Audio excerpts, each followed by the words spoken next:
Muito bem, pessoal, então nós vamos iniciar aqui agora, para valer mesmo, o estudo sobre a Lei de Improbidade Administrativa.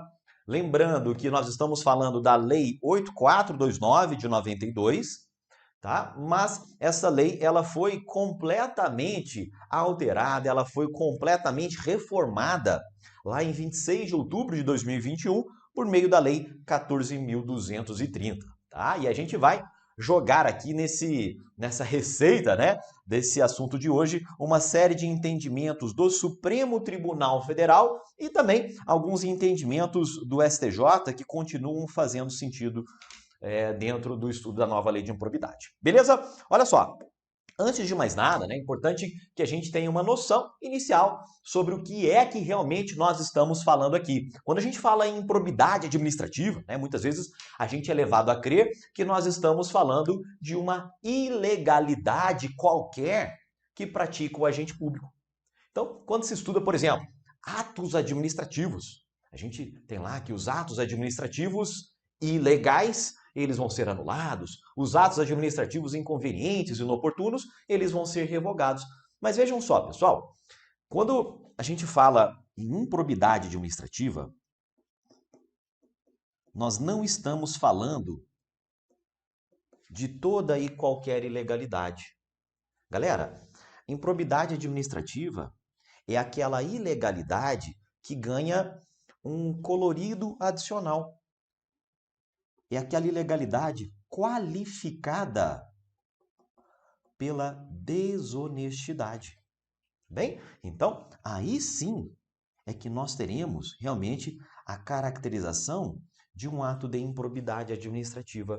Então, vejam só, um agente público que praticou um ato administrativo e o ato é ilegal. Daudi, ele vai responder por improbidade? Não necessariamente. Aquela ilegalidade, ela somente se caracteriza como improbidade administrativa se aparecer esse componente da desonestidade. É o que o Supremo chama de ilegalidade qualificada. É que o STJ, né, em toda a sua jurisprudência, ele diz, olha, o objetivo da lei de improbidade não é punir o agente público inábil. Não é punir o agente público que não teve habilidade suficiente para conduzir um projeto, mas sim punir aquele agente público que, por uma má fé, por um ato de desonestidade, faltou a ele a probidade que deveria ter para exercer aquele cargo público. Então, quando se unem, aí sim, a ilegalidade com a desonestidade, aí sim é que nós poderemos ter a caracterização dos atos de improbidade administrativa. Belezinha? Então anote, é a ilegalidade, não qualquer, mas a ilegalidade qualificada, temperada pela desonestidade. Belezinha? Vejam só, pessoal, até antes da gente entrar aqui no texto constitucional, tá? Quando a gente fala em um ato de improbidade administrativa, vejam que nós temos do lado de cá um agente público, né? Inclusive, vou até alterar aqui, sabe quando ele está com aquele olhinho ali de quem vai fazer uma coisa errada, né? Aquele olhinho pequeno ali. Então ele já está realmente se preparando para praticar um ato de improbidade administrativa e ele pratica esse ato de improbidade contra alguém, contra, em geral, a administração pública. Belezinha? Então nós teremos, nesse ato que é praticado, nós teremos basicamente dois polos, né? Nós teremos aqui do lado de cá o agente ímprobo e do lado de cá nós teremos a vítima daquele ato de improbidade.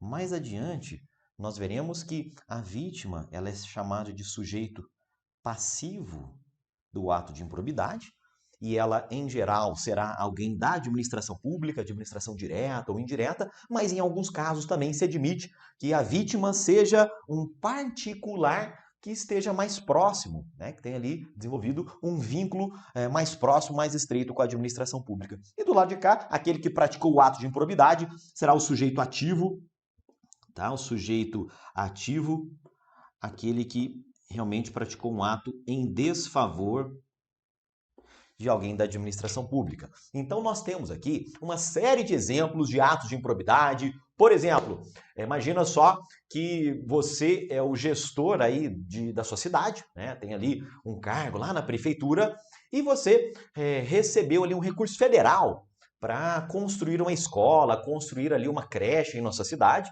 E vamos imaginar que você deveria prestar contas, né, daqueles recursos, daqueles 200, 300 mil reais que você recebeu e você deixa de prestar estas contas. Você omite a prestação de contas para ocultar ali alguma irregularidade que você tenha praticado.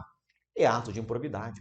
Imagina só que você está dentro da repartição pública, vê ali um objeto, né? Você não, né? Alguém que você conhece, enfim, vê ali um objeto e a pessoa pega aquele objeto e incorpora o objeto ao seu patrimônio particular, leva para casa. Né? Vem ali um notebook, né, do órgão, pega o notebook do órgão, leva para casa. Ato de improbidade administrativa, por quê? Porque causou um prejuízo aos cofres públicos. Ato de improbidade administrativa porque causou uma lesão à imagem daquele órgão público, da administração, porque violou um princípio da administração pública.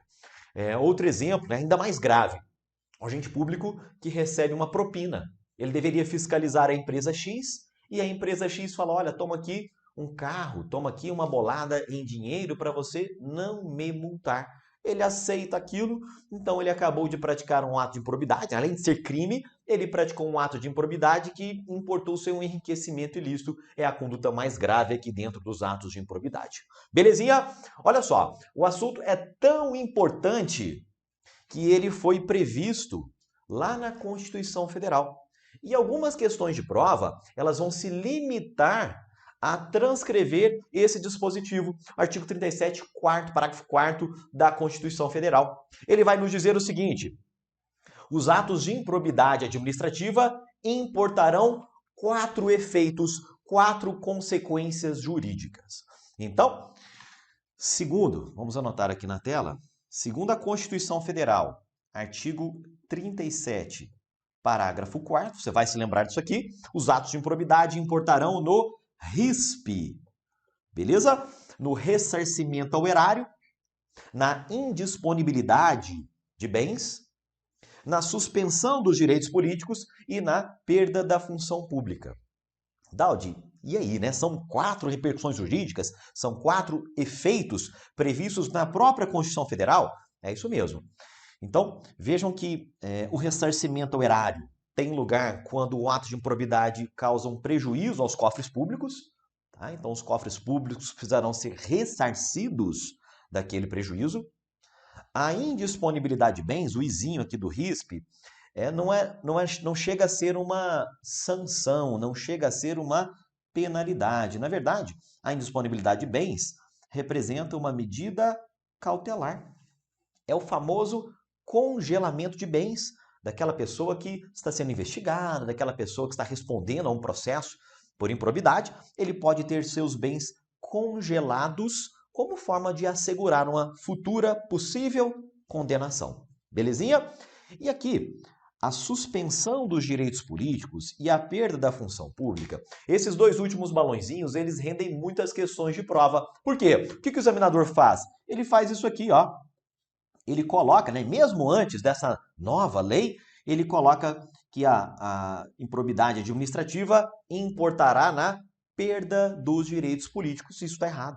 Os direitos políticos, eles são suspensos temporariamente, nos prazos que nós vamos ver aqui mais adiante na lei de improbidade. Beleza? O que é perdido é a função pública. Tá? Então, o direito político não é perdido, não é cassado, é simplesmente suspenso temporariamente. O que se perde, o que se pode perder é a função pública. E vejam que esses 4 efeitos, eles vão se dar dentro de uma ação por improbidade administrativa, de uma ação judicial, né, por improbidade administrativa, que nós vamos falar muito sobre ela aqui nessa nossa aula de hoje, mas nada disso vai prejudicar que, se aquele ato praticado pelo agente ímprobo, ele também for tipificado como crime lá na legislação penal, aquela pessoa também vai responder a uma ação penal. Bem? Então, naquele exemplo que nós demos, o fiscal recebeu uma bolada, recebeu uma propina para deixar de fiscalizar a empresa. Beleza, ele praticou um ato de improbidade, praticou, mas ele também praticou um crime lá no Código Penal. Então, ele vai responder a um processo lá na vara penal, tá? Lá na vara criminal, e ele também vai responder a um outro processo por improbidade administrativa. Inclusive, né, esse finalzinho do 37, parágrafo 4º, ele diz muito claramente que a ação por improbidade administrativa, ela não tem natureza penal. Porque todas essas 4 repercussões, elas ocorrem sem prejuízo de algo a mais, que é a ação penal que eventualmente for cabível. Beleza? Olha só, pessoal. Antes da gente fechar aqui, estas são as 4 sanções previstas no texto constitucional. Daudi, eu me lembro de estudar esse assunto, eu lembro que tinham outras sanções. É isso mesmo. Esta aqui, pessoal, é a lista mínima, tá? São as sanções previstas na Constituição, mas como a própria Constituição já dizia, né, a lei que iria regulamentar realmente esse assunto e a lei acabou criando outras sanções, outras condenações a que se sujeita o agente ímprobo. Beleza? Então, neste bloco, realmente a ideia era passar uma noção geral sobre improbidade administrativa para que pouco a pouco a gente vá encaixando cada tijolinho dentro desse grande assunto que é a lei de improbidade administrativa.